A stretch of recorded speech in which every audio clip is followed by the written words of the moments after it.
morning, and it's evening here, Friday evening here in California. We are coming to you live. This is not a recording. So what we're going to do here is I'm going to do an introduction on Apache Cassandra, and you have a Q&A button or a Q&A panel that you can type in your questions. If you have questions as you go along, I'm going to just go through this, and at the end we'll do the Q&A session, and that'll be when you can type in your questions. And we'll try to get through most of them if we can. I know there's a lot of people here, and this is really tough doing it, typing it this way. I hope someday we're actually talking about doing this in a different way as well, where we can be a little more interactive. But hopefully you'll get some good information tonight or today. I'm sorry, and you'll learn a little bit about Cassandra. So let's go ahead and get started here. So there we go. So this is me. I'm Patrick McFadin. I'm a solution architect at DataStax, but I'm also the chief evangelist.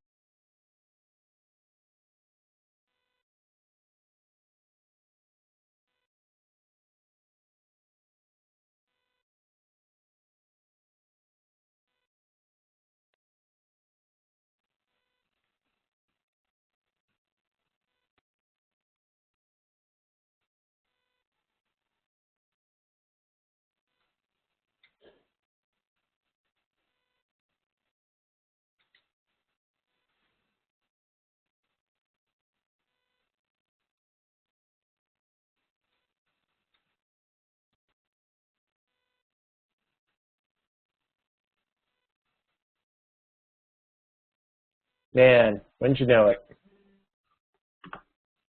As soon as that happened, too. Can you hear me all right? That's strange. Yeah, you're back. Yeah. As soon as I started talking, my voice dropped. Okay, we're back. Sorry about that, guys. All right. Where was I? Oh, yes. This is me. That was me that left. So my background with Cassandra goes pretty far back. I was a user for years, probably about 3 or 4 years now. I started using Cassandra at 0.7, which we like to say is when it started getting good. I'm a MVP, so I get to just say that. There's nothing much more behind that. And if you want to hear about me talking about Cassandra, I'm on Twitter at Patrick McFadin.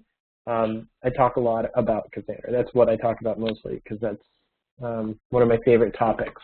So the other thing I like to talk about a lot is applications, because I feel like applications are really the more important part of what you're doing with Cassandra. Cassandra is a database, and a database is pretty interesting right up until it works and you don't need it anymore and it just runs in the background. What I think is interesting is the applications that you write with Cassandra, because those applications are going to be a lot different, and they're probably going to be up a lot, and they're going to be highly scalable. So I talk about applications, and that is, I'll get into that some here. I mean, my background is an architect, so I've done development. I've been an Oracle DBA, but as a software architect, I like to put pieces together, and I think DataStax and Cassandra make that work really well. It's just one piece of the puzzle. So let's get into it. Cassandra. Where does this all started from? Cassandra's been around for 5 years, which is not a long time, but for some of the newer technologies that we've seen in the past few years, this is one of the longer ones. So July 2008 is when 0.1 of Facebook was, the Cassandra at Facebook was built, put into open source. So that's not been a long time, but you can see the progression. Cassandra has gone from 0.1 in July of 2008 all the way up to 2.0, which just got released a couple months ago. And we'll have 2.1 coming here shortly in January. So this is a very fast-moving project, which means that there's a lot of exciting things going along. But more importantly is that it has a lot of momentum. Lots of companies behind it, big companies, probably companies that you work at. I saw some names out there. I saw a NetApp on somebody's name. You know, these are companies that use Cassandra, quite a bit of Cassandra, because it does a lot of things that they need it to do. And I'm going to explain what that is. So why? Why would you even use Cassandra in the first place? There's so many database choices out there, and what is it about this one that's going to make your development, architecture, and operations life better? This is my simple statement. It is the best persistence tier for your application.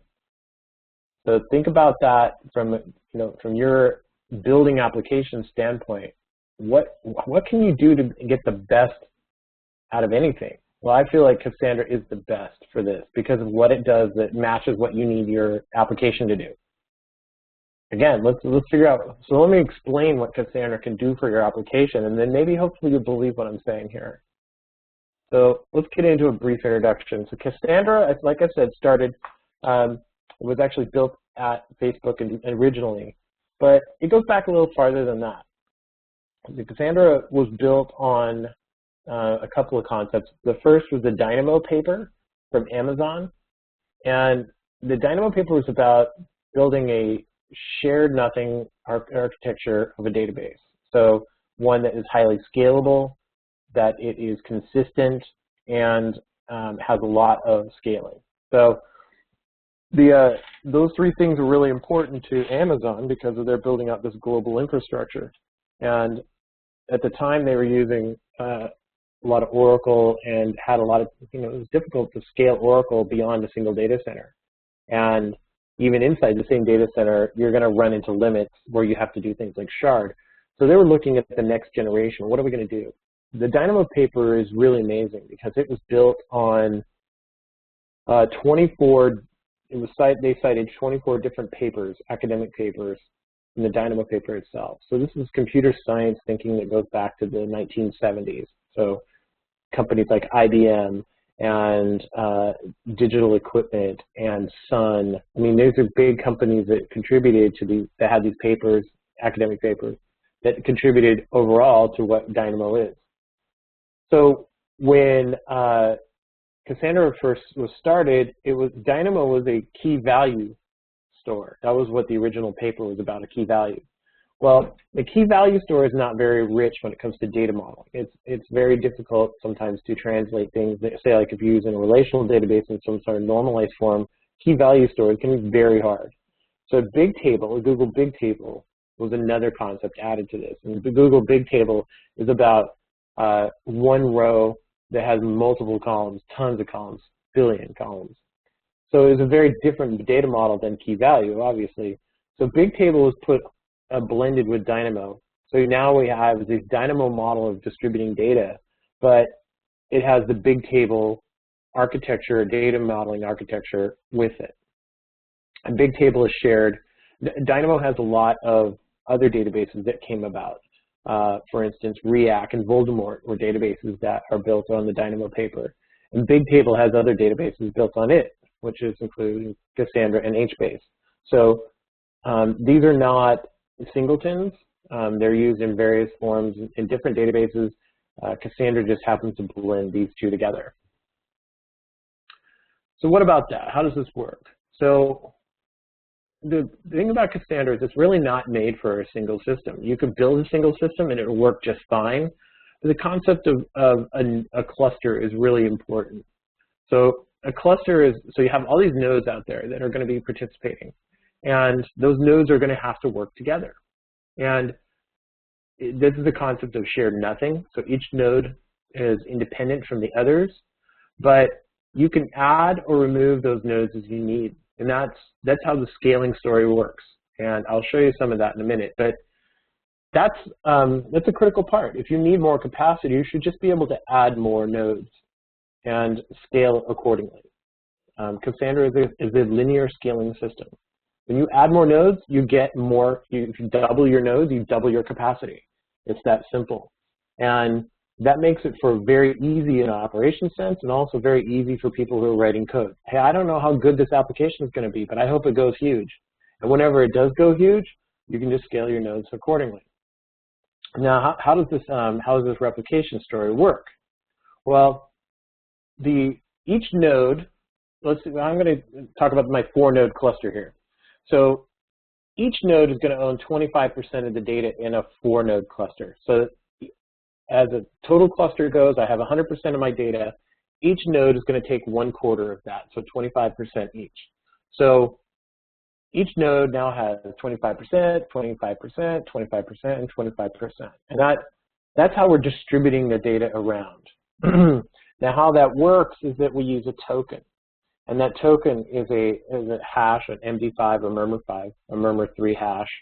And it takes the row key, the primary key that you give it, and it hashes it into a consistent hash. And then each node is assigned a range of tokens. So when the client sets data into the cluster, it will pick which node needs to get that data. That's how it distributes it in an even fashion. So in a large-scale system or a small-scale system, your data should be pretty distributed evenly, but also consistently. So if you have 4 nodes, you should be able to get about 1/4 of the data on each node. So let's get into, this is probably the more technical part of this, but I feel like this is an important concept to understand. And also not that crazy. So I'm going to go back one. Each node is independent. So, oh, you got to watch my animation again, sorry. There we go. So each node is going to be written to and read from. So let's talk about the write path. This is one thing that I feel is a critical knowledge point in Cassandra because it is so simple how it writes data. Now, like I said, I have an Oracle background. Writing data into an Oracle database would not look this simple. It is very complicated because you have things like the query parser and a cost-based optimizer, and then all the things that happen on the storage side, which is including index writes, redo logs, and a few other things.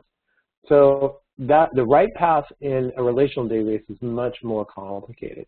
And sometimes that's needed because if you're requiring ACID compliance or something like that, there's a lot that needs to happen. It can't just happen on the fly.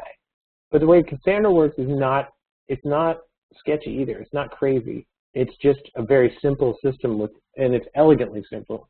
So let me explain how it works. So when a client writes data to a Cassandra node, so this is my client up here in the left. When it writes, it's going to write a row. It's going to give a row key and a column name and a value. And it's going to say, here's my data, and sends it to the node. Now, the upper part of this is, the upper part of the line is the server part. This is running in a Java virtual machine. Cassandra's written in Java. And as the write comes in, it will go immediately down to the file system. And this is a commit log right here on the left. So this is an append-only log. And the data, that mutation is written directly into the commit log. This is our first step of durability. Once it's on the commit log, it will also then be written into what's called the mem table, which is a representation of the storage row, and that's in memory in Java. So now we have it written durably to disk. We have it now in Cassandra itself in the storage engine. And then the acknowledgement goes back to the client. This very, very, very simple write path means that when you're doing a lot of writes per second, you're going to be able to jam. We're talking thousands of writes per second on each machine.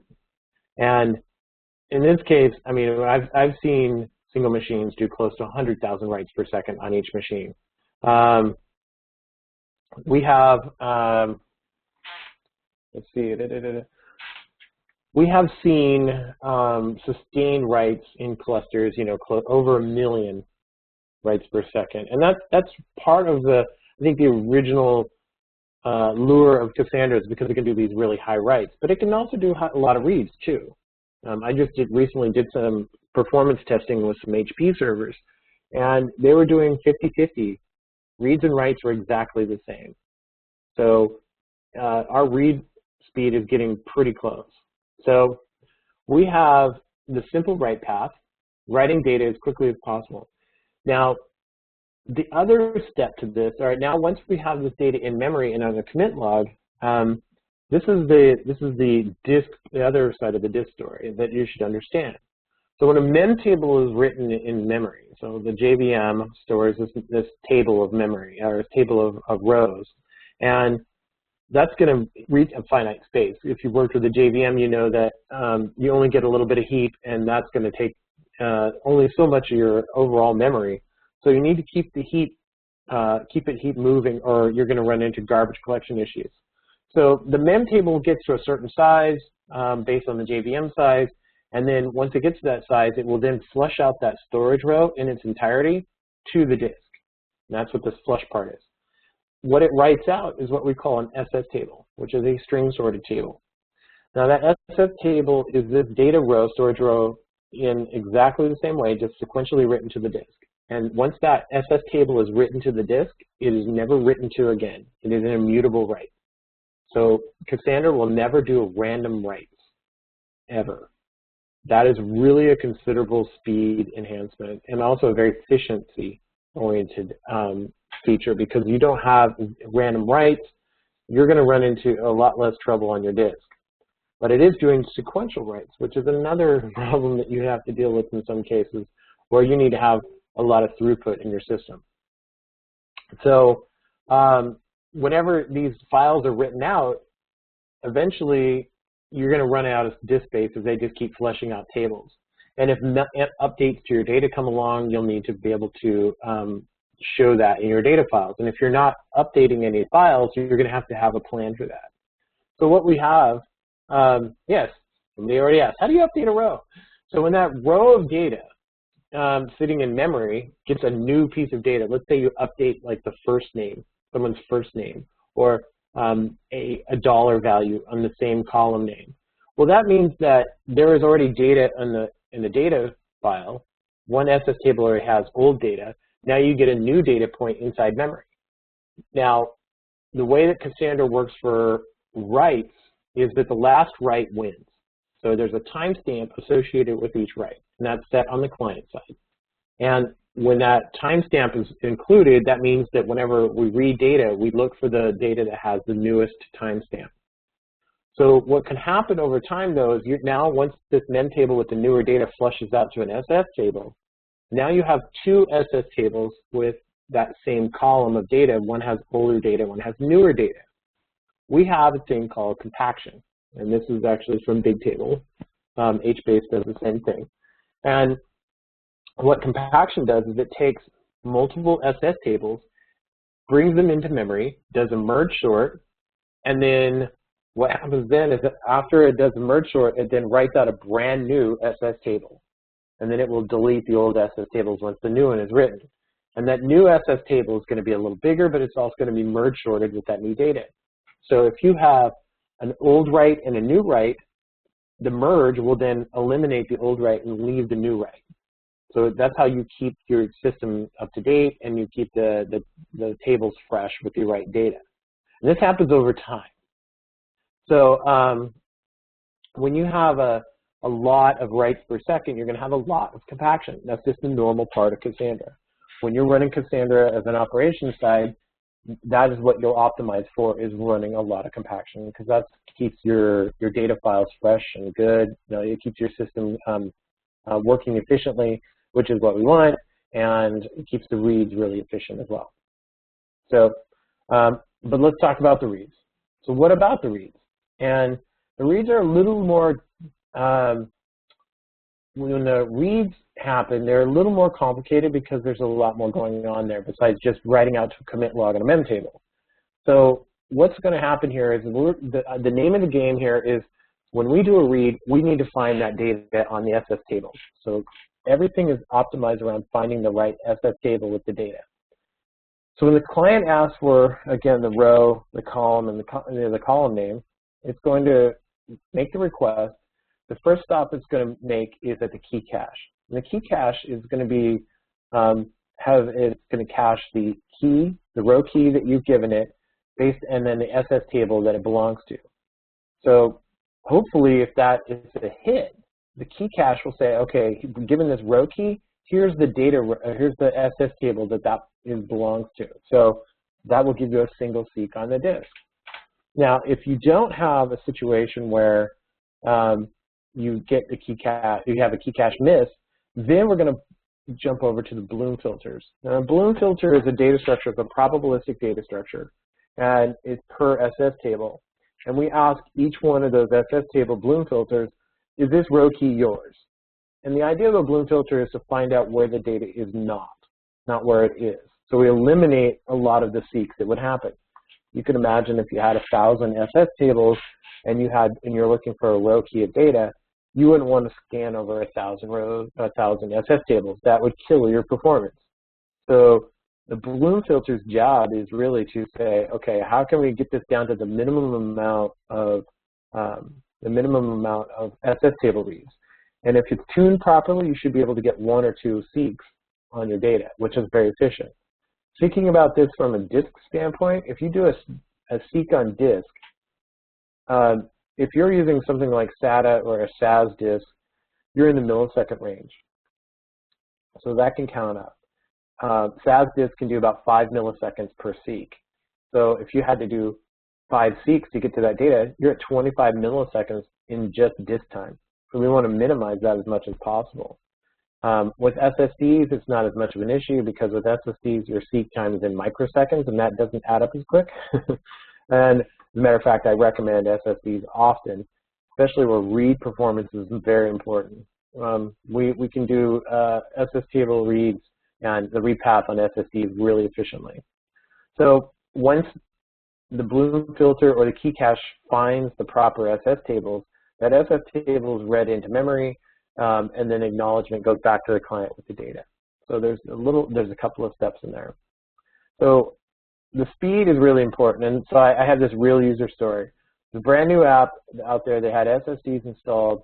They were doing about 2.5 million requests per hour. I think it was per hour per minute. I think it was, maybe it was every minute. And their P99s, their 99th percentiles were 3.17 milliseconds. They were really doing well, and that shows you that reads are not a second class citizen in Cassandra. Reads are very important, and this is actually one thing I spend a lot of time working with users is optimizing the read partition so that we can get those really fast reads. I've worked with customers to get less than a millisecond read. It is doable, and it's just part of the system is the understanding, oh, I need to have good compaction, my key cache needs to be accurate, my Bloom filters need to be up to date, and my data model needs to be able to express that. So these are all things that you could learn along the way with Cassandra. Okay, so now we have our reads, we have our writes. Let's go into what happens with that data whenever it gets to that single node. Now, when you're on a single node, that doesn't work so good because what happens then is that you have a potential single point of failure. We don't want to leave your data on one node. If that node was to crash, and I saw somebody say the JVM crash, yeah, what if your JVM crashes? You know, that's a bad thing, right? Because that means that all the data that was in memory gets flushed, is gone.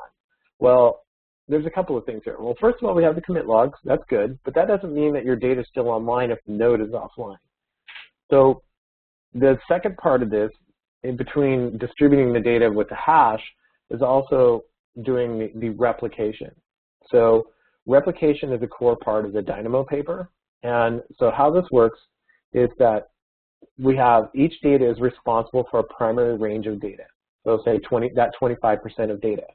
Now we're going to say we're going to apply a replication factor of 3 to this particular cluster, meaning that we need 3 copies of our data. What that means for Cassandra is that there'll be the first copy will be on the primary, and then the adjacent secondary will have a copy, and then the next adjacent will have a copy as well. So now we have 3 copies of this data, and this is done asynchronously, and it replicates asynchronously when the data is written. And this replication factor will mean that now each node has 3/4 of the data in the cluster on it. With these 3 nodes having the data, you could lose one of these nodes and still have all of your data in your cluster. And that's really important because if you're trying to have any uptime, chance of uptime, you need to be able to survive a single node failure or even 2 node failure. Nodes like that will come and go. We see it all the time. And we just can't get away from the fact that hardware will fail, that data centers are going to fail. It's just going to keep happening. So why not build systems distributed in a way that will tolerate that? So here we have 3 copies of our data, and this brings up the next concept, which is works hand in hand with replication. So now we have this business of consistency, because as a programmer, as an architect, I have a certain need. Now with Cassandra, you get this idea, you have this idea of eventual consistency. There's plenty of talks on eventual consistency you can Google, but let's get into that, what that really means. If it's used in a negative way, I can understand. People don't want to have their data show up eventually, like it'll be there next week. That's not the case. The consistency level is what you have as a tool, as a programmer, to set that consistency level in a way that matches what you want in your data. So again, this is from an application standpoint. What does your application require for consistency level? And consistency level means how many nodes acknowledge the write that I've given it or the read that I'm asking for. And that consistency level is set per read or write. And that's part of the request. So when I write data, I say, I would like a consistency level of, and those consistency levels are different. We have a whole bunch of different ones that you can do. So for instance, the top one is all. So if I have 3 replicas and I write data to my cluster, then I expect all of the replicas to acknowledge that they have committed that data to disk and that my data is safe before I return anything back to the client. And the client, once it gets a return on a consistency level of all, knows that everybody has the data. There's no eventual consistency at that point. It's all consistent. So that's the highest level consistency you can ask for. Now my diagram here, let me point out another concept too as well, is that each node in the system is independent. The client can read or write to any node if you want to. And that means that there is no coordinator or a master, there's no elected leader, anything like that in the system.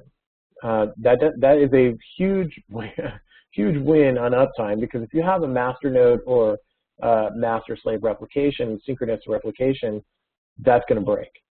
There are many systems out there that do break based on that. You will lose data if you have that. So what that means is the client, when it writes data to any one of the nodes, that node then will either save its data locally or act as a coordinator, meaning that the node, if the node gets some data and it gets a row key and it says, oh, well, that's not my data.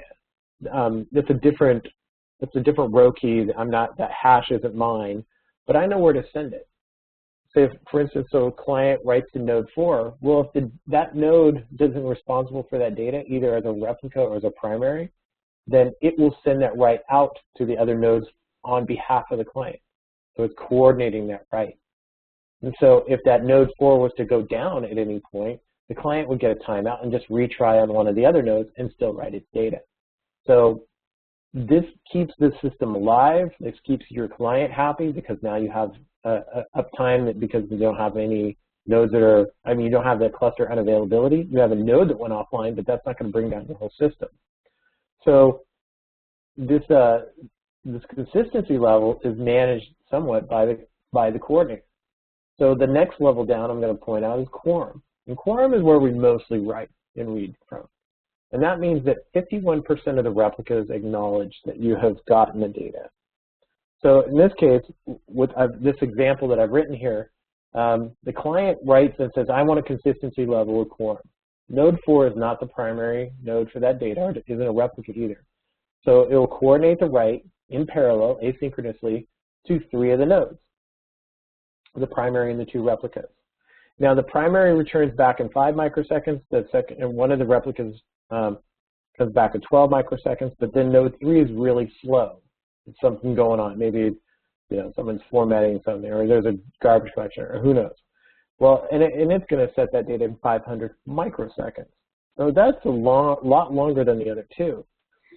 Well, because I asked for quorum, that means that I'm not really too concerned about the 3rd node being slow. I got 2 acknowledgments. I'm going to acknowledge back to the client and say, yeah, we're good to go within 12 microseconds. That 500 microsecond acknowledgement will still happen, but it's not a requirement for the client to get a positive response back, which is pretty important. Because if you're trying to keep things moving, you need to be able to tolerate one slow node. And that's one of the funny tenets about distributed computing, is that a slow node should not be a dead node. It should not be treated in the exact same way. And sometimes it is, and we will with quorum. So this is also available on reads as well. So if I'm reading data from my cluster, then I say, here, I need my data, and it will ask all 3 nodes, and when 2 nodes have come back with a consensus answer, it will return back to the client. If I have one of the nodes say offline, then you're not going to have to worry about that from the client side. This is what keeps you online for a long time. We have Uyala, which is a customer here in the U.S., and they're big Cassandra users, and you may have seen some of their talks. Uyala is a big internet video site, and they have had Cassandra clusters up with 3 years. They've been up for 3 years and never gone down. And that's the kind of uptime we would expect. And how that survives is that if you have, say, 4 nodes and you're writing at quorum and reading at quorum, you can survive 1 node going offline for whatever reason. And that's important, especially because we have to bring down nodes all the time, right? When I worked in ops, we had to reboot nodes. We had to reboot servers all the time. And let's see, oh, I got a good question on that. So why do you need to read for more than 1 node? That's a good question, because what can happen is that, let's say that one of those nodes was offline or got an error on the read. We want to see, to make sure your data is absolutely consistent, you want to be able to read from all the replicas if you can. And that gives you the consistency level saying, okay, these 2 nodes agree.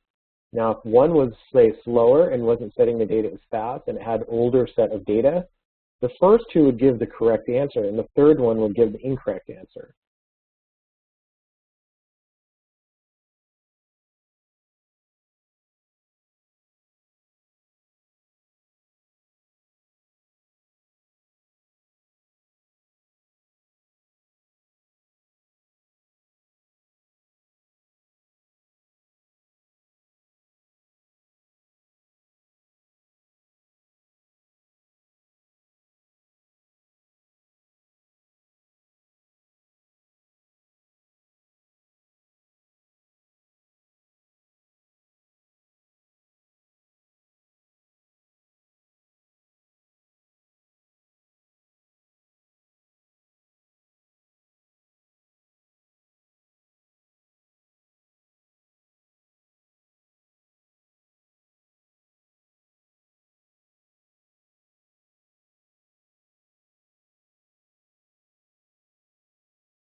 Hello, back again.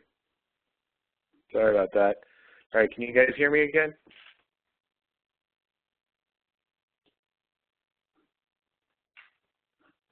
All right, good. I've tried a different way. This is I'm using my phone now, which is surprisingly more accurate than my computer. Great. Is the audio okay? Ranjit's my buddy. Come on, Ranjit, tell me. Yes, all right, thank you. All right, so where was I? I got totally cut off when I was talking about 1. So I'm just going to start there again. So a read and write at 1 means that you only ask 1 replica for an acknowledgement. You're not asking for all those for an acknowledgement. And so it could be a lot faster, because then you're not waiting for others to respond. And so you have this latency problem, say like with 1 node or 2 nodes. 1 node will be a lot faster. 1 could be a lot quicker overall. That is not your best consistency level if you're waiting for, say, like something very important that you'll need that higher level of consistency, but it does fit a surprising number of applications that 1 is just fine. And really it's up to you, it's on your application. But as a programmer, or even architect, you get to pick the consistency level. Sometimes you may want to write at one and read at quorum. You can mix and match those, and that's perfectly fine. So here's the benefit, and I saw someone ask this question earlier about whether or not when nodes go down. So let's talk about the single node failure issue. A single node failure is all about resiliency, because this is what we planned for. And if we have a replication factor and consistency level set up properly, then we're going to be okay. And like I said earlier, I've been in plenty of situations. I need to reboot a server. I've upgraded the operating system. I need to put in a security patch. Anything can happen. I need to move the actual server to another rack. All of these things happen. It should not bring down my entire system. So like in this case, I've chosen with my 4-node cluster, which was a small cluster, a replication factor of 3, and I'm going to do all my reads and writes at quorum. That means that I can lose a single node or shut it down and move it without bringing any bad things to my client. The client will be reading and writing to the cluster without any issues. Now what happens is that as that server is offline, things will still be written and read from the cluster, but when that node goes offline, the coordinating nodes that are getting writes for that node will then say, okay, hey, you know what, that node is offline. I'm going to store its data, and we'll call that a hint. So it will store the data that should be destined for that offline node while the node is offline. Now, when the node comes back online, you reboot the server, then it will replay all the hints into that server and basically bring it back up to consistency, the proper consistency level, and then that node will then add itself back into the cluster and be a part of the cluster again. So little things like going offline and coming back online, that's handled, and the system is ready for that. And by storing hints and by using a protocol we call gossip, which it shows the state of the cluster, we know, okay, that one's offline, I'm going to hold on to its data. Oh, it's back online, here's your data. This is keeps the operation very easy. And it's very typical to have backups and things like that going on in a large operating cluster, where you bring the servers down, up and down all day long. And that's a very different way of doing business. When I ran Oracle databases, I never was able to shut down my server without getting a lot of people involved or doing it really late at night, because nobody wanted me to touch those servers. Nope, you can just do it anytime you want. So here's my absolute favorite feature of Cassandra ever, and that is the replication across the WAN. So this is, I heard this week. I was working with a user team, a really big team, and they were just like the replication between WAN, the replication between data centers, Cassandra can't be beat. It's the only game that can do this as good as it can. And I have to agree, this is one of the reasons I started using Cassandra. And this is a part of Dynamo. So what I mean by that is if you have a cluster, it can span multiple geographies. So you can have part of your cluster in India and another part in, say, Europe, or maybe in the US, and that data, and I've actually worked with a customer that is doing that. That's DreamWorks. DreamWorks has a data center in India and a data center in Los Angeles, and that data is replicated between the two places. Now, that is pretty amazing considering how hard it was to do with Oracle. They really had a hard time. They were using Golden Gate, and it wasn't working as well. So now what they have is this Cassandra cluster that spans over 2 countries. The WAN link between them is where all the replication happens. But this is what makes Cassandra so good at this, is that the synchronization is very simple and is asynchronous. So when a client writes data into a local set of nodes in a cluster, there is a data center awareness. It is topology aware. So when a node adds itself into the cluster, it knows which data center it's in, it knows which rack it's in. So when things like replication occur, it knows, oh, I need to, if I'm receiving data in my node and in this local data center, I need to replicate it to the other data center. So if a client writes to the primary the primary will then coordinate with another node in the other data center, and that node will then write locally to all the other replicas. So it's very efficient. And that's the cool part, because if you've ever worked with any other kind of replication technology, it can really kill your WAN link. I mean, I've bought gigabit pipes before in data centers because I had to replicate so much data on my EMC arrays. And that's just a lot of data to move around. With Cassandra, it's not that bad. And the only way you're going to be able to copy a petabyte of data is a little bit at a time as you're writing the data. And that's what I see users doing all the time. So in this case, I have an 8-node cluster, 4 of which are in each data center. So that's how we describe that. And we know that they each have their own replication factor and that they're separated from each other by DC. So if we lost the link between those two, they'd still both be online. And that's a critical part of Cassandra, is the consistency or the availability during a partition event. And that's when the nodes can't see each other. So this, like I said, this is my favorite feature, because this is how you do active-active. This is how you have the maximum uptime. You cannot have the best uptime by just putting all your data in one data center, because the data centers go down quite often. So how about writing some code? Let's jump into that real quick. So we have DataStax, the company. We've made a decision a while back to go ahead and write those and make the drivers part of our company and provide those in an open source fashion. So now there are plenty of clients out there for lots of languages that are not a part of DataStax, but I'm just going to point out a few of ours. So right now we have Java, we have C#, and we have Python drivers to get your code, get your data in and out. And that's, we have more, actually we have a C++ driver now too. I should add that to the slide. And we'll have more coming along the way. So getting in your data in and out, and this is I'm getting more into the programming aspects of this, because at this point the operation should be, we have a running cluster. So what about that? How do you connect to a cluster? Well, that's what makes it really cool, but for the developer, is that once you, so this is how you create a connection using the Java driver. You just put in the IP addresses of the nodes that you're going to connect to. You say, I'm going to connect to the video database key space. You build a cluster, add some contact points.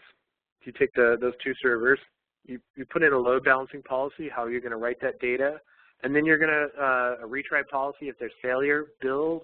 At that point, you can do it, connect to the session, or create a session, and then that session is a connection to the cluster. There's no more thinking about how many servers are in there. And what's really cool is if you add or remove servers from the cluster, it will adjust itself from the client side. The programmers are not have to be aware for that. They don't have, I've done plenty of code pushes where I was pushing out brand new, let's say, like a configuration. And, the configuration had to go out, well, here's a list of new database servers or something like that. We don't have that. That's not the way we run here.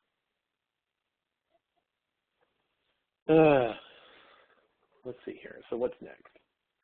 So let's talk about CQL. Now, if you can connect to the cluster and you can do something with it, what are you going to do? Well, CQL is the language that you would use to talk to Cassandra, and it's Cassandra query language. It looks a lot like SQL, but it has some limits to it. For instance, the predicates that are involved, you can't do subselects or joins or things like that. It's not that type of a database, but it does give you a very familiar looking syntax that we will be going through. So we still have enough room in there to get you into trouble, and there's going to be some good talks on that. But I'm going to walk you through just the basics. I have a lot of talks on writing CQL and how to do it if you want to know more about it. But for now, let's just get a little intro into how you write data to the database. Let's demystify that. So from the data model standpoint, we have some containers that you need to know about. So the cluster is what we've been talking about. This is what contains all the nodes. And all the nodes are across the WAN. So if you have multiple data centers, you can have 10 data centers. That's your entire cluster, and that's everything. The key space is what is a container of all the tables. And that's also where you specify your replication. So if you create a key space, it's like a database in, say, MySQL or Oracle. What you're saying is, all right, here's my specified key space. I'm going to replicate those in this data center 3 times and in that data center 2 times, and so that all the data in those tables will be replicated in that fashion. And then the tables finally are just like what we've always used in a relational database. It's a table. It has columns and rows. And that's the basic unit of data storage in Cassandra. And that's mostly what we'll deal with CQL. So CQL is, like I said, pretty similar to SQL. You have create, drop, and alter table. You have select statements. Insert and update are there, but they're very similar. As a matter of fact, given the way that we have our data works, so if you go back to the way we do the read path or the write path, an insert and an update are pretty much the same operation because it's going to overwrite the field. As a matter of fact, many people call it an upsert. I don't usually say that, but that's kind of shows like, oh, it's an update insert. And there in the CQL, we've added some syntax in the update that will give you it gives you a programmatic way of changing the way you're dealing with data, and I'll show you how that works. But an insert will overwrite data absolutely. An update may append data in some cases. So, for instance, the key violations and things like that will never be a problem. You'll never have that like you do with Cassandra or with relational databases where you say try to overwrite a row key and it has a primary key. You're not going to get that situation where it's going to say, oh, you can't do that. That exists. Stop. It won't stop you. You will overwrite data. So that's something you need to be aware of. Now, there is a way to stop that. There is functionality in CQL that you can do an if exists, but you have to overtly ask for it. You can't just assume that if you're trying to overwrite data, it will stop you. You have to be very clear. I don't want this to be overwritten. And so for updates, there's never a read. That's how it works. And so we just overwrite the same data. So let's look at the table creation. Now, this should look pretty familiar to everybody.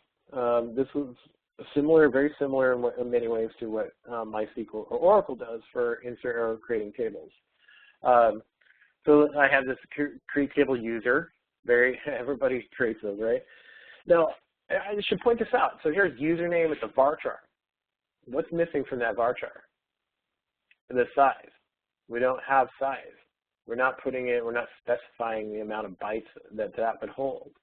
And that's I think that's the first stop here in this table definition is why don't we have size?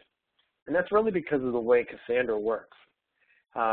It's very loose in the amount of data that can store, but it's because in the storage engine we store as much data as it's in that data file as much data as you have.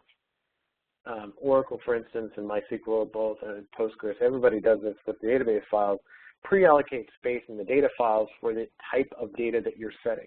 So when you create a varchar of 255 or a float or an int, it allocates X amount of space byte-wise inside the file ready to go. And that's where you get into the block fragmentation and things like that. With Cassandra, you can have each column value can have up to 2 gigabytes of data in it. That's a lot of data. Now, I wouldn't suggest doing that because it takes a long time to set 2 gigabytes of data because it just takes forever to stream from the client. But that's how much data can be stored. When that data is set on the disk, it's a sequential array of bytes. And that there's a header and an ending. It's just as much data. So whenever we say how much data files or how big the data files are going to be, they're approximately the size of how much data you have. So a couple other things to point out about this is that we also have collections. So map, set, and list are types that you can use in your data model. And those are pretty cool because they give you kind of a dynamic variable inside of a statically typed schema. And the static schema will give you validation with varchar, but then in this case, I need to have multiple shopping carts. This keeps you from having to create multiple fields. You can just have a set of those shopping carts. And then in the shopping cart model over here, I have this a map, which is a key value pair inside of the database. A lot of really interesting things you can do with that. We also have the primary key definition. Now, the primary key is not going to, again, not going to be a unique index. It's unique in the way that it will be only one in the database, but it doesn't stop you from overwriting it unless you ask it to. But that primary key is very important for whenever you look up your data. And I can't get into, I would do this for hours. If we got into a data modeling discussion, I do have some really interesting talks in data modeling on YouTube. You can search for my name and data modeling, and you'll be inundated with cool videos because I have a lot of them out there. But I'm going to cover the basics here with you. But if you want to know more, I can give you more information about those talks. So the primary key is all about finding the locality of that data, but also uniqueness of those records. So in the shopping cart, for instance, I have username and cart name I'm combining together to make a unique key for locality. That gives you a fast lookup. Item ID will give you uniqueness inside that record, that shopping cart record. So there's some very interesting combinations you can do, but again, getting to know how to do data modeling is really critical, and that's probably your next step after this. And luckily, we have free training for this, and I'll show you that in a minute. So inserting data, again, very similar. So what you're expecting, insert into users, first name, last name, email, password, create a date. These are all, this is syntax for creating a new record. And using CQL, our driver, if you're using Python, these are all this is all similar syntax. So it's very easy to use in that regard. And then whenever you do a select, this is a very important code. You're going to get back data with columns that are easily defined. Select and you're on the table or do a group or anything like that. So the data again, stating as you would a lot of data data. Data is the key to doing with Cassandra.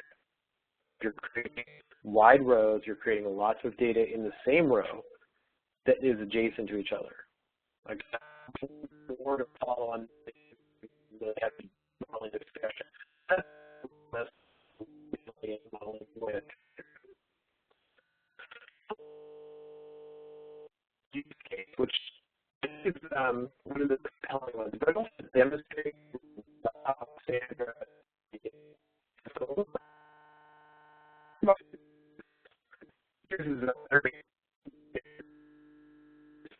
think about how much, there's an amazing amount of data that is time series and how fast you get it. So here's a good example. I like this example a lot. So the Peter Higgs and Francois Engel, they've won the Nobel Prize for Physics. This is a couple of months ago or a month ago. They got the Nobel Prize for Physics, and it was for the theorizing the existence of the Higgs boson, which is a particle in particle physics.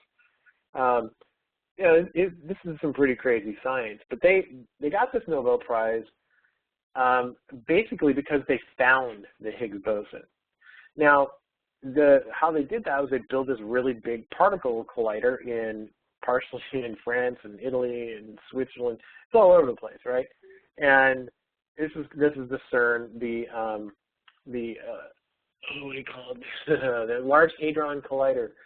And there's in this collision bay, this blue thing in the middle, this is called Atlas, and this is what did the detection on all those collision events. The data that was created from that was enormous.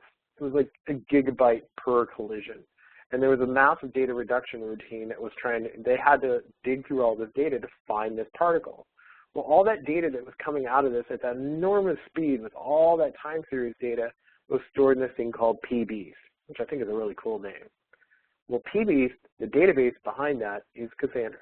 This is the only database they found that could keep up with what they were doing at the speed that they needed it and at the consistency that they needed. I mean, this is pretty important stuff. It is not easy to get two photons to collide with each other, and when you do, you want to keep that data. So that was what they did. There's a great paper on this if you ever wanted to find more about PBeast, how they built it, all the things that it does. But this shows you, like, this is a scale problem, right? And this isn't an e-commerce application, which I think is kind of cool. it's not, another website. This is particle physics, doing particle physics and having that data stored in a Cassandra database. That's all time series. So let's talk about that. So I'd say use Cassandra for a time series, you get a Nobel Prize, right? All right, maybe not. Okay. So why are we going to use Cassandra? So why does it work so well? Well, that big table data model that I talked about earlier is perfect. So the big table data model was, hey, I have a row key and lots of columns. So that creates this sequential event that makes it very useful for slicing of data. So for instance, when you have a row key and lots of columns, if you order the columns correctly, and that's how it gets laid out on disk, it's very efficient.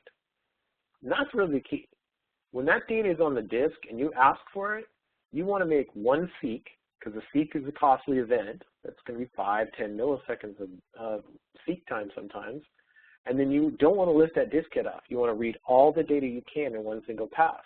That's what we're doing here. We have the single layout of data in a single row.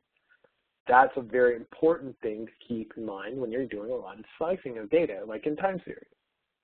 As an example, we have a weather station. It's storing temperature data.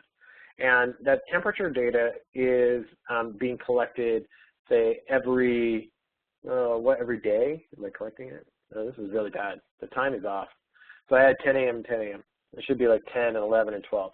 But anyway, the weather station ID is going to be a unique number. So each weather station will have a row of data. And each time I collect a temperature reading, I create a new timestamp. Well, I create those timestamps in order from left to right.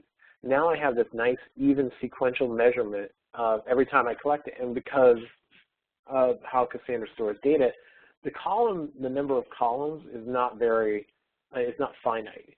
It can grow further out. If I only have a little bit of data, I can only need a few columns. If I need to store a lot of data, I have a lot of columns. So that variable amount of columns is very critical for like time series data, because I don't know how many I'm going to have.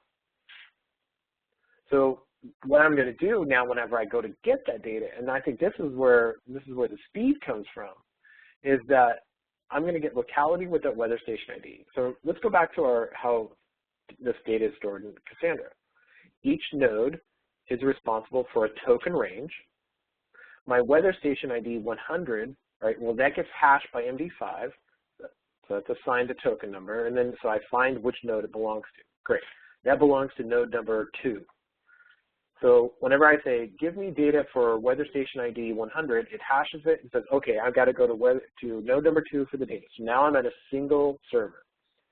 Now once I'm at a single server, I say, now I want to start with the date of 10/9 at 10 a.m.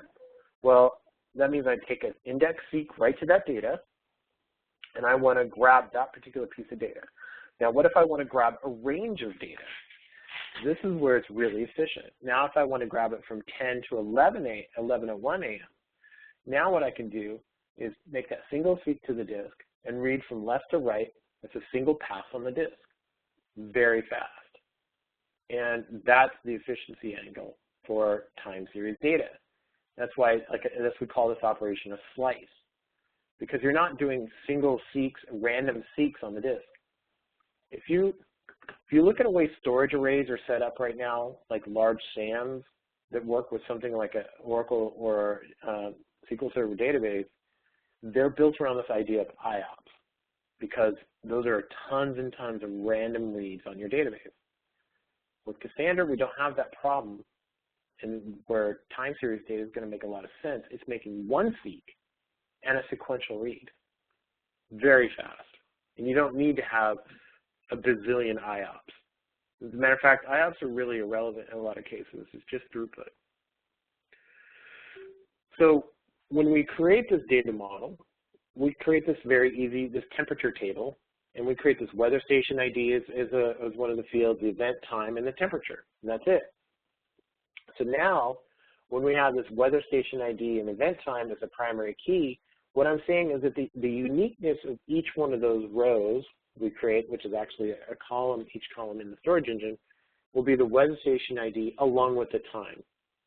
So whenever I ask for that, when I put that data in, I say, insert into temperature table, and here's all my data. Now when I go to query it, I say select temperature from the temperature table where the weather station ID is some ID, and then I take a slice of data. I need, say, 4 minutes of data here. And so I'm going to get 4 minutes of data from that query. Perfect. And that's a very fast query. And this is where we get into trouble, is what if my weather station ID is great, but then I'm collecting data, say, every second. Now, as I mentioned, you can have up to 2 million columns in Cassandra, or sorry, 2 billion rows and columns, yes, partitions in Cassandra.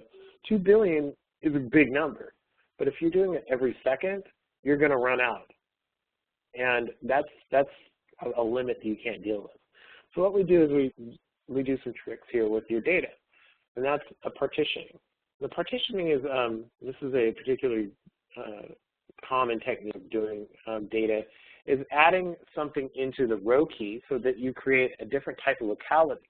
So weather station ID combined with the date, just the day part of that date, will get you, so it'll be all the weather data for that one day. So every second in that day. And so when I go to ask for that data, I say, hey, I need that weather station ID with this day and then this time slice. Again, you're getting a locality, which gets you there faster, and a short read off of the disk. Perfect. So now when we've set that data, we're going to be adding the date. So you can see here I added, I took the date portion out of the timestamp, and I made it that the primary key for the row. And then now when I go to query it, all I have to do is ask for not only the weather station ID, but the date that I'm looking for, and then do a slice on my time. That's perfect. That's going to be very efficient to use and probably matches what I was trying to do in my application in the first place. So tons of use cases for time series. Logging data, Internet of Things, oh boy, plenty of those going on right now. Sensor data like temperature, user activity tracking. I have a talk on this actually. It's about, when people are using your website or using your mobile application, you want to track the interactions that they had with your website. That's time series data. Another one that is being used quite a bit in financial services is fraud detection. Things that happen over time. There are certain things that shouldn't happen in a short period of time. Like for instance, if a credit card number is used in 2 places in a very short amount of time, that's a potential fraud. But this is time series data. Financial services is using a lot of Cassandra right now because it keeps up with that speed, but it also distributes really well, and so it doesn't go down. And of course, our new favorite use case is to get a Nobel Prize. If you want a Nobel Prize, I think it might be a good start to use Cassandra. It's cheap. It's actually free. You can download it right now. But and if you get a Nobel Prize, you can thank me later. So let's talk about some application stuff here, like big picture. The big picture here that I'm looking at is I'm building an application that I want to be online all the time. Now I have part of it in the United States, part of it in Europe, and I need to be active. Active is a hard thing to do. I spent years trying to make that work as an architect and using really exotic things like Golden Gate from Oracle, or some crazy schemes I was trying to do with MySQL, trying to get cross-replication using on the query engine. And it's really difficult to do. And so the first thing you have to manage is your data. The data needs to be replicated properly. Most everything else doesn't need to be replicated. If you look at your web, caching, and all that, you're living in the the data itself needs to be replicating. And that's because active requires that nice thorough, like a common set of data. So here's my application. I have some sort of a web app, a mobile app, and I have European customers, I have U.S. customers, and so in this case, what I've done is I've created this situation where I have this common Cassandra cluster, 4 nodes in one data center, 4 nodes in the other, and one of the key schemes here is that I'm going to just route my U.S. customers locally to a U.S. data center so they get faster low latency requirements. So they're getting low latency response times. And then in Europe, they're also getting low latency because they're local to Europe. Everything's great. Now, I use service-based DNS routing. There's no problem at all. Now, if there was something happen, say, with one node in each data center, still online. No trouble at all. Because, hey, I got to move a server or I got to do a reboot because of security. No problem. So that's a manageable event. You should be able to take a single node offline in any data center anytime you want, and your application will still be online. Easy one. Now, what happens if a whole data center goes offline? And I've witnessed that a couple of times, and that was not a fun event. I had a tornado hit a data center in Northern Virginia. A tornado in Northern Virginia is a pretty rare event. The fact that it hit my data center really was a rare event, but it happened. And it took out the AT&T data center in Northern Virginia. It was offline for a while. They got it back online pretty quickly, but it was offline. That's just an example. I'm sure you got your own. So what happens when that happens, when you have a whole loss of the data center? Well, you should be able to manage this by taking your customers that were looking at the European data center and just do a DNS failover to the US data center. Their data is going to be there because it's been replicating the entire time. The time that it takes to replicate data from Cassandra node, from one side to the other in the data center is about the latency of the WAN. So from Europe to the US, you're looking at about 100 milliseconds, and so it's about 100 millisecond lag. So chances are you didn't lose any data or very much at all. But if I can fail out and route those users over to the US data center where their data is already there, then the users are pretty unaware of this happening. And this is actually something that's done all the time. Yahoo does this, Google does this, Facebook does this. I mean, large-scale internet properties do this. They'll fail you out of an entire data center and you will have no idea because the data layer is being managed. And that's really the key to active-active is managing the data layer. Now, whenever I get Europe back online, let's say at a power event or something like that, everything comes back online, I do some checks, make sure it's ready to go, great. The data that was in the US is now replicating back to the Europe, it becomes consistent. I fail back all my European customers, they're completely unaware. They're like, wow, this is a great website, it's been online forever, never goes down, no fail whales. That's what we want. We want the magic. The magic is the users have no awareness of what's going on. And that's great. And we don't have to run around like crazy. So let's talk about some of the users. Who's doing this at a large scale? And this is just this is where I'm going to wrap up, and then we're going to do some Q&A here. But I wanted to show you what other people are doing. Large scale users, not very small ones. Unfortunately, I don't have the small ones, but that'll give you an idea of what's going on. So the easy one is Netflix. They've been a Cassandra advocate for a long time. But I think that yeah, and you probably, if you've learned anything about Cassandra, you probably heard something from Netflix along the way. And the reason is because they've made an early decision to completely make a transition from their Oracle databases to Cassandra. And Cassandra is the database that they run all their stuff on. It's an $18 billion company, and they rely on Cassandra. That's pretty impressive. That means all user accounts, playlists, the payment, statistics that are being gathered all happen inside Cassandra. So one of the things I like to point out about Netflix is they do some really cool things on the operations side too. Now I have this picture of the Simian Army here. The Simian Army is a group of services that the Chaos Monkey is one of them. The Chaos Monkey is we have this whole army of monkeys that actually are just web services that go around and do things. Now, the Chaos Monkey's job is to randomly shut down services inside production production services. So, for instance, it will shut down web services inside of Amazon, or shut down a Cassandra node, or shut down or create like latency in between two different services, whatever. And this is all done during the day in production. Now, that's one of the reasons they use Cassandra, because if the Chaos Monkey shuts down one of their servers, it doesn't bring down Netflix. and it's how they've designed their entire system. Their database matches that. Their application architecture has said, we will be able to tolerate a lot of failure, and not only are we going to be able to tolerate it, we're going to do it on purpose all day long. And they do. And Netflix stays online. It's just a great opportunity to make that thing just solid. And their programmers, the people who do all the development, understand that, hey, if I put this into production, it could go offline at any minute. What am I going to do? And Cassandra's a big part of that. Another one along the line of media, but way different use case, is Spotify.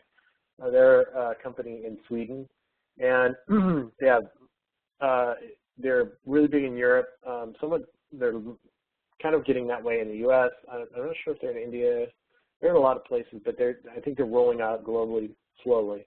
But millions of songs, lots of users, millions of users. They're storing over 1 billion playlists for these songs.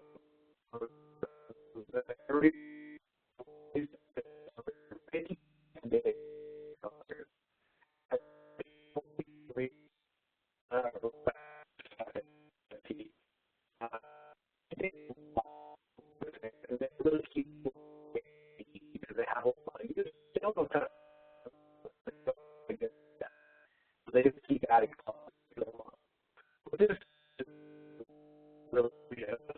some good use cases for using Cassandra with Fusion.io if you're ever interested. I put a link in here. Yes, I will be sharing these slides. I'll put them up on SlideShare when I'm done, and I'll put them in the meetup group. I'll put the slides up in the meetup group, and I will also put my data modeling talk links in the meetup group links as well. So you guys can have some resources after this. So my new favorite is Facebook is once again a Cassandra user, and we are really big in Instagram. Instagram, of course, is the photo sharing. Lots of photos up there, and it's all running in Amazon. They do all their security audits, meaning like making sure that people aren't uploading the wrong data or something like that. So that's being run through Cassandra. Their news feed, so every time someone looks to see if their friends put pictures up, that's all being served out of a Cassandra cluster. So we're seeing 20,000 writes per second and 15,000 reads per second all day long in that cluster. Very high scale, big user. And I think it's only like 30 nodes or something like that in that cluster, or 25 nodes. They replaced a lot of their Postgres databases, which was what they wanted to do. They wanted to get away from a single point of failure like that, and they distributed the load. And it works really good in Amazon for just that reason. So I'm going to finish up here with an important thing that you should probably be thinking about doing. We have a DataStax Academy for Apache Cassandra. We have free training available. So that means that you have the ability to go out there and get free training in Java, writing Java code against a Cassandra database. It's a online learning model. The first 4 sessions are available right now. I have a friend right now who's going through them, and she's really learning a lot. She's pretty impressed with it. I am too. I think it's great. There's videos, there's diagrams, there's homework, there's tests. You will learn a lot about programming Cassandra in this, including data modeling. So, and this is absolutely free, 100%. And when we're done, we'll be finishing up the sessions here at the end of the month. I think actually next month. You will be given the opportunity to take the certification exam to be a certified Cassandra developer. So I think this is something you should think about doing. If you're a developer, even an architect, and you want to learn more about programming Cassandra, this is a great opportunity. Go do it right now, and this is for you. We want to have 100,000 registrations by the end of 2014. We're on our way. We've got a lot of people in there already, but we also, along that, we want to have 25,000 certifications. So maybe you who are listening could do this. And this is something I hope everybody takes advantage of that's listening right now. I got 74 people on here. Let's see a few you log in. So that is it. I'm going to look over at the questions. Let's see here. All right. Does Cassandra store all the indexes at memory, or can be configured partly on disk or partly in memory? Well, the indexes, there are indexes in memory for various things. So the index in Cassandra is not like a relational database index. An index is not built for speed in most cases. So it's more of a convenience. That's a secondary index. It helps you find data in columns. Now, Cassandra itself, in the storage engine, indexes the rows. So if you have a really wide storage row, it will index the data inside that storage row for fast access in there. And that's stored in memory and durably on disk as well. So the indexes that make the most sense for you in that case are in both, like both in memory and on disk. The indexes that you can create are only on disk. And that's, I think that's a big difference. And it's a distributed join, so it takes a long way to run. When you go into data modeling, we talk a lot about secondary indexes and go into detail of how they work or why they're good or why they aren't so good. That's definitely worth watching. And then I also see, is the session recorded? Brady, you probably have access to more of these than I do. Yes, we are recording this. I'm not sure if we're going to be posting it. Brady, do you know? You can unmute yourself, buddy. Brady. Okay, he's not listening. Oh. Hey, sorry about that. I'm back. So we're going to be, we are recording this, right? Yes, this is being recorded. It's going to be posted on planetcassandra.org. And if you go to, yep, learn and community videos, we'll also be doing a blog posting on it as well. Okay, good. All right, more questions, please.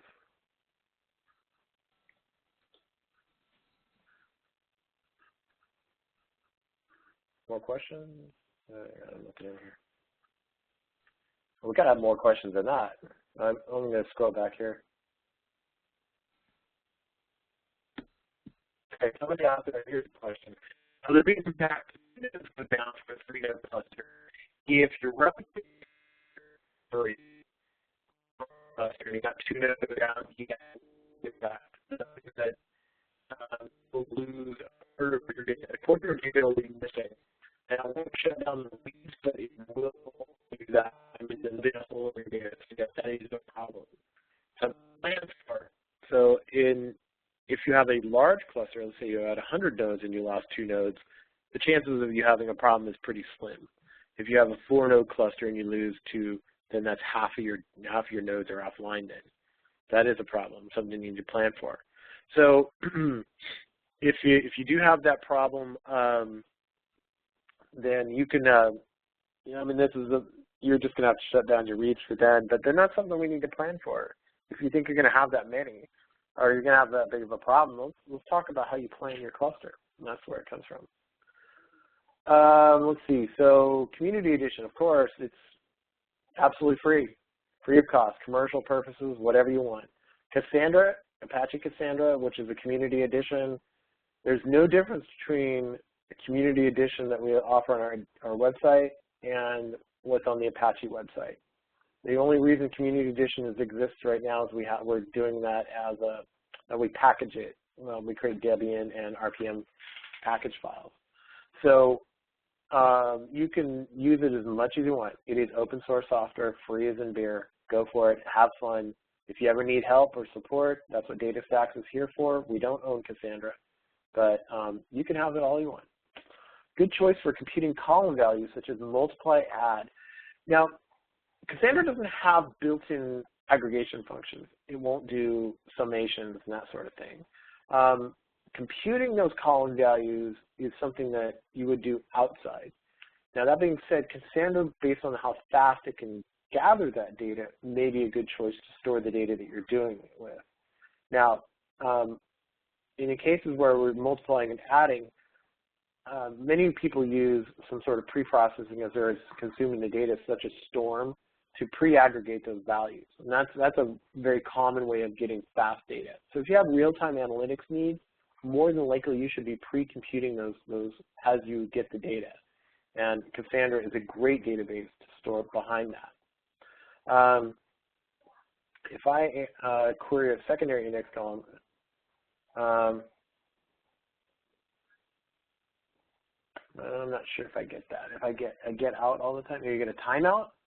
Oh, timeout. If you query a secondary index column and get a timeout, it could be that you're querying a very something with really high cardinality. Again, you should probably, if you want to hit us up on Stack Overflow or something like that, with exactly what your data model is. Secondary index. Let me point this out though. Secondary indexes are not for speed; they are for convenience. If you're doing a lot of secondary indexes, I would really ask that you look at our data modeling discussions and some of my videos about that. So we have a lot of discussion about how to do fast indexes. I create my own indexes for fast. So you should probably look into that especially.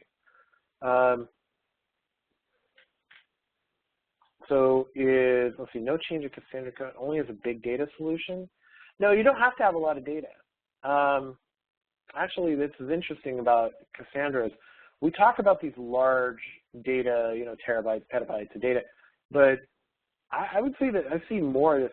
Like I was working with a team at a retailer. Their total database was about 100 gigs of data. Not very big, not very big at all. But what they needed to do was have maximum uptime and a lot of scalability. So they had this 100 gigs of data spread out over 2 data centers over 24 nodes. And so we had not a lot of data. I mean, what you would consider a not so big data, but they just had a different requirement. They needed to replicate their data, have good replication, and they needed to have that scalability that they could have some reliability with. All right, so the best programming language. Java versus Python. Well, of course, Java is always going to be faster than Python, and I mean that's just the way that it works. If you're doing a lot of calculations, probably Java is where I would land. If you're trying to do rapid application, or that's not as much of an issue, you're pre-calculated your data in Cassandra, Python would be a good choice. Fuzzy match component plan for the future. When you need to do, this is where DataStax Enterprise comes in. Fuzzy matches is pretty much what Solar is about. And DataStax Enterprise, which you can also download for free, it's not free for production, but you can use it right now. DataStax Enterprise integrates Solar with Cassandra, so it will create Solar indexes on top of your column family. So you can do fuzzy matches, boosts, that sort of thing, regular expression type lookups. And I see we got some other questions in the other window. All right, so let's see, the read performance of Cassandra and Mongo. Well, Cassandra is going to pretty much beat Mongo on any performance metrics, especially at large scale. The difference, I think the biggest difference is in what your data model is looking at. So Mongo is a document database. Cassandra, of course, is column family, rows and columns, and that's what it is. If you're looking for a document database, Mongo is a great choice. That's what it's built to do. The scaling is different. There's some great discussions, or there's some great articles about companies that have moved from Mongo to Cassandra just because of their scaling problems. Mongo is a synchronous replication system, so it uses shards. So there's a master-slave architecture, and there's global locking, and a few other things. Once you get to a certain size, it doesn't keep up. I work constantly, continuously with low-scale clusters. I mean, you can scale it. You could have just 3 nodes in your cluster, or you could have 1,000. I work with a lot of customers that have 1,000-node clusters. It scales pretty well in that way. So your read performance is just about adding more nodes in that case. So let's see, what's the major difference between Cassandra, Couch, and Mongo? Okay, again, Mongo is a document database. It's based on master-slave architecture. Couch is a consistent hash system, but it's also a document database. Both Mongo and Couch have no replication over the WAN, or one that works very well. Couchbase has the ability to do it, but it's based on a synchronous transfer. And Cassandra is more built in the right direction because of the dynamo. Couch and Mongo are both based on different types of technology, where Cassandra is based on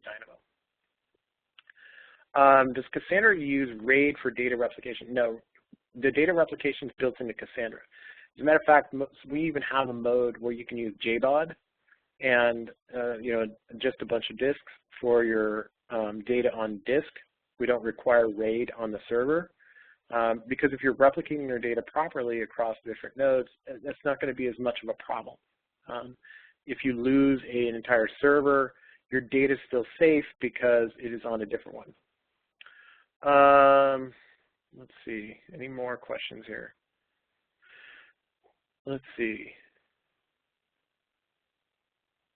Okay. Let's see, there are many big data sources. Where Cassandra will fit. Cassandra is an application persistence database. So if you're building applications with the kind of requirements that I showed, I think from a transaction database, Cassandra is a great fit. You should at least take a look at it because it matches what you're trying to do with an application. It is not an analytics database. It's not like something like it does not keep, or it's not the same thing as a Hadoop. Hadoop would be a different type. I mean, Hadoop is a batch or an analytics database. We're not analytics. We're about transaction. Most times we see people looking at their MySQL, Oracle versus Cassandra. We play in that field because they're trying to get their application in a state where they can move fast. What's the difference between Cassandra and Redis? Very different technologies. Cassandra and Redis fit in different niches. Actually, we know people that use Cassandra and Redis at the same time. Redis is an in-memory database, which means it has very limited replication. Redis has some really cool in-memory analytics features that people really like, but it is very single point. Cassandra is more for your larger data sets or ones that need to be replicated better, or where you need a richer data model. Of course, Redis is a key value database. Like I said, Cassandra and Redis, I see those together in a lot of places where you might have those dual requirements, but if you're not going to store, like for instance, all your user data in Redis, that you don't do that. Redis is not a database in that regard. It's more of a utility database where you're storing counters and things like that. Let's see. And well, in Redis is always going to be faster in a lot of calculations because it's all in memory. Cassandra is going to be faster for some things like slicing of data, large scale data pulls, that sort of thing, or even when you get into larger scales of data, like how much data you have. But Redis is an in-memory database. It's going to be fast. Greenplum claims linear scalability. Oh, that's cute. Well, Greenplum, of course, is a columnar database, so it's not really a comparable. Yeah, I know Greenplum likes to make that claim, but they don't have that kind of claim because their replication story is pretty weak, and Cassandra is going to beat them every day of the week. And go ahead and download Greenplum. Try it out. You're not going to be able to. It is very complicated. So I like to think that it's nice that they want to be our competitor, but Cassandra is just a different type of database. It's not a new Hadoop. All right, so we're not able to query partition columns using PIG on SQL storage. I think that's one that's coming. You might want to try what's in there right now in DataStax Enterprise. I'm not as familiar with the PIG stuff, but I know there's a lot of stuff coming in DataStax Enterprise. Sorry, I don't have a really good answer there, but I know that's one of the things that in PIG that needs to get fixed. A solution like Impala at DataStax. Well, you can actually run Impala on top of Cassandra if you wanted to. We have somebody try that. It does work. Impala is more or less an analytics style database. We're not really excited about Impala at all.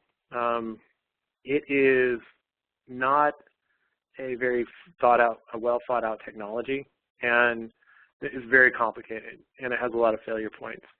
I think that what you should check out is what some people are in the Cassandra community, not at DataStax, but in the community are doing with Shark and Spark. The performance and simplicity of it are way better than Impala, and it's very interesting to look at. You can Google Cassandra and Shark or Cassandra and Spark, and there's a couple of talks out there, what people are doing with it. And it's really fast. It's amazing. And Cassandra is really good for that because it spreads the data around. When we talk about transactions, the high integrity, well, first of all, transactions are a quality that, like an ACID transaction, you will never get with Cassandra because ACID requires a single database. You can't, even though we have some people say you can't really do that over multiple databases without an enormous amount of locking, but even then you're going to have a problem. So Cassandra is not ACID compliant. It is CAP, consistency, availability, and partition. And so what do we do to maintain the highest integrity? Well, the consistency level is one thing. When you set data in your database, you say, I want all replicas. When you set it to all, you get all replicas. We also have what we call lightweight transactions, which guarantee single server or single semantics on it in an update or insert. And that is LDBT. That's in Cassandra 2.0, and that uses Paxos. So the Paxos underneath is what maintains that coordination between all the nodes that are participating, and it gives you that transactional guarantee for the highest integrity. I have a talk. I'm going to be doing a webinar next Thursday. Ooh, got a chance to do that. And I will be talking about lightweight transactions. So go to Planet Cassandra, sign up for my webinar next Thursday. I'll be talking about those transactions. Oh, and there's another, transaction management will be in Cassandra. Again, Thursday, I'll be talking about that. It's called lightweight transactions. It's really, I'll be going in depth in there. But yes, there is a transaction management in there. It's not a commit rollback now, but it is, will keep your data consistent in the way that, like, if you have multiple writers and multiple readers. Is it a good choice for big relational data model? That's kind of a loaded question. It's not a relational database. But is it a good choice for that type of data model? Not the model, but the data. The data that you store in a relationship can be denormalized almost every time. I mean, when we create normal forms of data, and I did this for years, it's about breaking your data into representative tables. So what I see is that whenever you create a data model or you do data modeling with relational versus Cassandra, with relational databases, you start with your data, you build your models, and then you write your application based on the models. With Cassandra, you start with your application, you build your model based around the application, and then you store your data. That turns it on its head, but if you look at what relational data is, it's just another form of your data. And so sometimes when you're writing your application, it's the exact same data, just in a different form. So denormalizing data, say from a big, like a huge relational database, isn't crazy at all.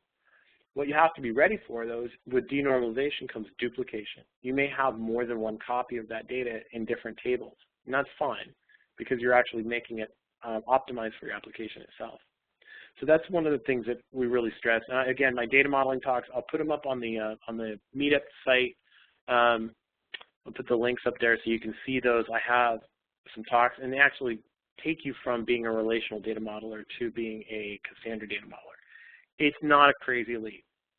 And once you understand how it works, you can really get far with it, I mean, like how far you can get with your application. The light goes on and you get it. So I'll put those up on the Meetup website. And last question coming in here. Oh boy, we got a complicated one. All right, not able to use where clause for parts of the partition key. These are way more, all right, so we're getting into like some specifics here. So again, the ordering is important whenever you do any kind of where clause. So the parts of the partition key, you have to do them in order. So you can, if you try to do it on A, when you have A and B combined, you're not, that A and B always have to be together. You're saying those are unique, and those always have to be queried together. Because when you look at what's stored, that's the locality of the data, that's the row key. A and B are just a logical construct of a single name. So if you try to only look for A, you're going to be doing a filtering, and it's going to take forever. So this is, when you build your data model, A and B need to be together whenever you ask for it as well. Going back to my weather data model, I'm saying I want my weather station ID and my date. I'm going to combine those together. So, and only an equal or in for partition column. And that's, well, it's not partition column, but the key. The partition key, the primary key with the single value and the key can only be an equal or an in, because you're going to be scanning over multiple rows of data. We do not allow row scans. To scan, you have to do that in a column format, which means that you'll have to do that in the partition key, in the column partition keys, which are the secondary parts of that. So yes, when you're doing a filtering on index columns, if you say allow filtering, then you're basically saying I will let this run forever. And that's a data modeling problem. You probably have modeled your data in a way that's inefficient, the way Cassandra works, and that you can pivot that. Again, I would say watch my data modeling talks, or even take that online course, at least the first two courses, and we actually talk about doing filtering. Filtering is if you have to allow filtering, you're probably going to get a very slow response or timeout, just because you're doing something really not what it's wanting to do. So data migration. Data migration is a tricky subject because I don't want you to just copy your relational database into Cassandra. I do want you to think about your data and what you're actually doing with it. That being said, there are some good tools. Like, for instance, Pentaho Kettle, which is an open source tool, does really good ETL, and there's native drivers for Cassandra. Or just being able to write some code to pull the data out of, say, an Oracle database and dump it into your Cassandra database. You may need to denormalize, you may need to pivot some of the data. So sometimes that's the way it works. All right, so let's see. Is the in clause an index column and the where clause? The in is only for the first part of the primary key. And that's because what you're looking at is storage rows. What you're doing is you're grabbing multiple rows of data, and that's how the in works. So again, it's really kind of in what's happening underneath the covers. So does Cassandra support secondary? It supports secondary indexes, and the secondary, but not secondary keys. I think I got that right. Secondary indexes are supported, and again, are not made for speed, but for efficiency itself. I got a couple more questions up here, and then we're going to have to wrap up here. Let's see, almost done, yeah. Set the replication factor to 2, and later I changed it to replication factor 3 and run repair. What is the best way to check the replication factor of the 3 after node will repair? Well, the best way to know is when the repair is finished, you're done. I mean, if you run repair on all the nodes, then you should be fully consistent across all your nodes. And you actually got it right. If you increase the replication factor, then that means the repair process is what can move that data around. And so when that data is moved around inside the cluster, you're making sure that the repair process says, hey, this one node needs to be consistent with all the other nodes. And so if you run a repair on all 4 nodes, let's say, or multiple nodes, then every node will then be consistent. That means that your replication factor theory is applied. Let's say I have 2 clusters with different schema. I take a snapshot from cluster 1. Can I copy the snapshot, SS table to cluster 2, and import which has a different schema? Which is the best approach? Okay. If you have 2 clusters with a different schema, which is probably tables, column families, you can, if you want to bring in that different schema, you can take those SS tables and run what's called a bulk loader, and the bulk loader will just read the SS tables and stream them directly into your database. There's some documentation on the bulk load function on our website. Just look that up, and that's actually not a very hard thing to do at all. What's really cool about SS tables is because they're immutable, they're more or less like a backup of your data. And so you can move those SF tables around and read from them pretty easily. Let's see, can you explain how Cassandra Hadoop integration works? Okay, so two things. First of all, there's an open source version. So they're open source that we provide on the Apache side. There's two classes. One's called the bulk import format and bulk output format, and bulk input and bulk output format. Those are purpose-built to be put inside MapReduce code, and they basically talk to a Cassandra database. And if you need to iterate over that, you can use that. And, iterate over Cassandra column families, then you can, or tables, you can use those classes inside your MapReduce jobs. Now, if you're using DataStax Enterprise, we provide all of that integration for you. So in the case where you run a map, you're actually projecting the Hive table against a column family in Cassandra. So it looks like a real table. But then when MapReduce runs, it knows how to iterate over the data inside Cassandra really well. So DataStax Enterprise, our Hadoop implementation, is strictly for doing analytics on Cassandra data. That's what it's there for. It's not meant to be a new version of Hadoop.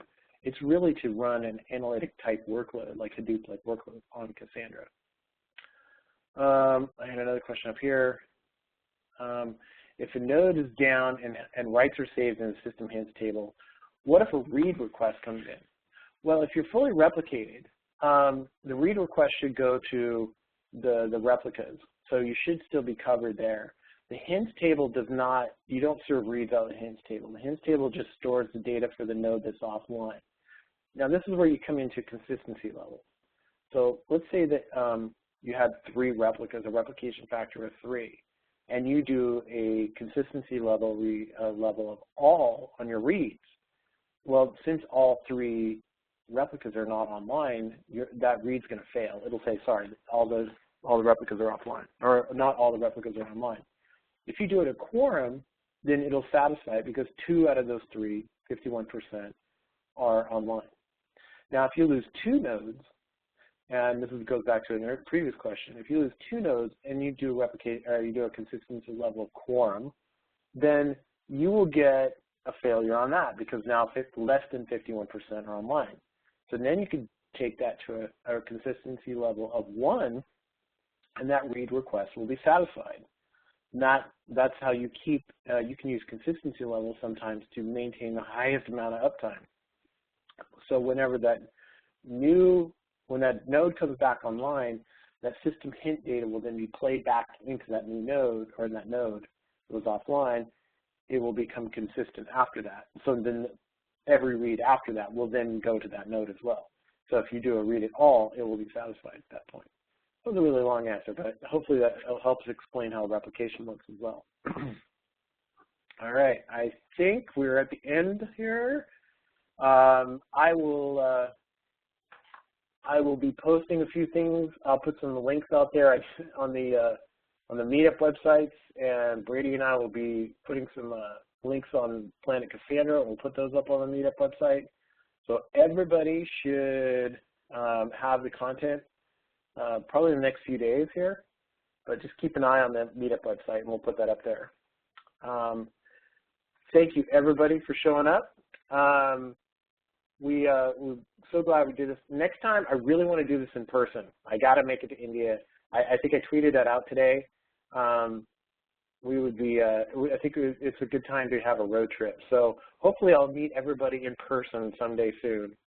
Next year, we got a lot of traveling planned, and I would love to meet everybody, do a couple of sites. So thank you very much. Have a great Saturday, and we'll talk to you later.